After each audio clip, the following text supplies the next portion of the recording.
Hello everyone, welcome to Sanmarga classes. ನಕ್ಷೆಗಳ ಪರಿಚಯ ಅಧ್ಯಾಯದ 15ನೇ ಪ್ರಶ್ನೆಯನ್ನು ಗಮನಿಸಿ.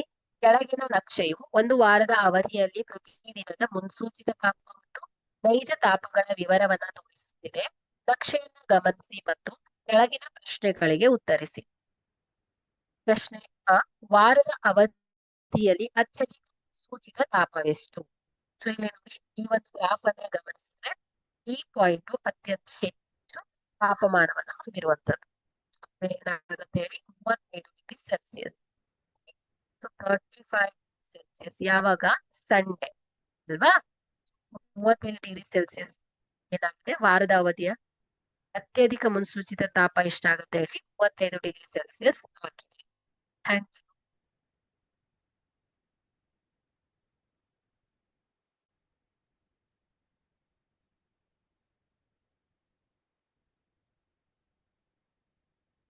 Hello everyone, welcome to Sanmarga classes. ನಕ್ಷೆಗಳ ಪರಿಚಯ ಅಧ್ಯಾಯದ 15ನೇ ಪ್ರಶ್ನೆಯನ್ನು ಗಮನಿಸಿ.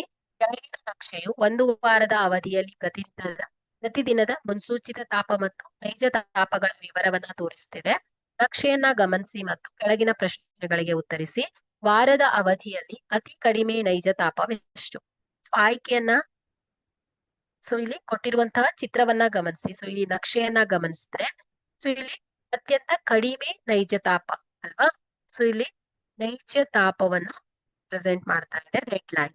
ಇಲ್ಲಿ ಈ ಒಂದು ಲೈನ್ ಅನ್ನ ಗಮನಿಸಿದ್ರೆ ನೋಡಿ, 15 ಡಿಗ್ರಿ ಸೆಲ್ಸಿಯಸ್ ಥರ್ಸ್ಡೇ ಮತ್ತು ಫ್ರೈಡೆ.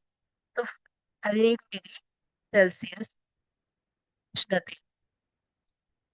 ಹಾಗಾಗಿ ಕಡಿಮೆ ನೈಜ ತಾಪ ಎಷ್ಟಾಗುತ್ತೆ? 15 ಸೆಲ್ಸಿಯಸ್. Thank you.